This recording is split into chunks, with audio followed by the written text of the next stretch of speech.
ಅರುಣಾಚಲ ಪ್ರದೇಶದ ಇಟಾನಗರದಲ್ಲಿರುವ ಪಚಿನ್ನಲ್ಲಿರುವ ಸರ್ಕಾರಿ ಮಾಧ್ಯಮಿಕ ಶಾಲೆಯಲ್ಲಿ ತನ್ನ ಮೊದಲ 3D ಮುದ್ರಿತ ಶಾಲಾ ಕಟ್ಟಡ ಉದ್ಘಾಟನೆಯೊಂದಿಗೆ ಭಾರತ ಮಹತ್ವದ ಮೈಲಿಗಲ್ಲನ್ನು ಸಾಧಿಸಿದೆ.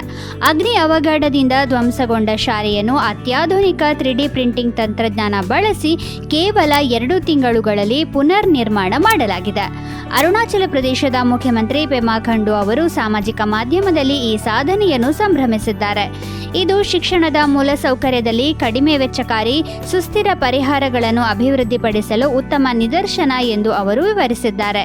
ದೂರದ ಮತ್ತು ಹಿಂದುಳಿದ ಪ್ರದೇಶಗಳಲ್ಲಿ ಶೈಕ್ಷಣಿಕ ಪ್ರವೇಶವನ್ನು ಹೆಚ್ಚಿಸಲು ಇಂತಹ ಅತ್ಯಾಧುನಿಕ ಸೌಲಭ್ಯಗಳು ನಿರ್ಣಾಯಕವಾಗಿವೆ ಎಂದು ಅವರು ಹೇಳಿದ್ದಾರೆ. ಈ ಯೋಜನೆಯು ನಿರ್ಮಾಣ ವಲಯದಲ್ಲಿ 3D ಮುದ್ರಣದ ಪರಿವರ್ತಕ ಸಾಮರ್ಥ್ಯವನ್ನು ಎತ್ತಿ ತೋರಿಸುತ್ತದೆ. ಪುನರ್ ನಿರ್ಮಾಣಕ್ಕೆ ಈ ತ್ವರಿತ ಮತ್ತು ನವೀನ ವಿಧಾನದ ಮೂಲಕ ಭಾರತದಾದ್ಯಂತ ಶೈಕ್ಷಣಿಕ ಮೂಲಸೌಕರ್ಯ ಅಭಿವೃದ್ಧಿಗೆ ಹೊಸ ಮಾನದಂಡವನ್ನು ಹೊಂದಿಸಬಹುದಾಗಿದೆ.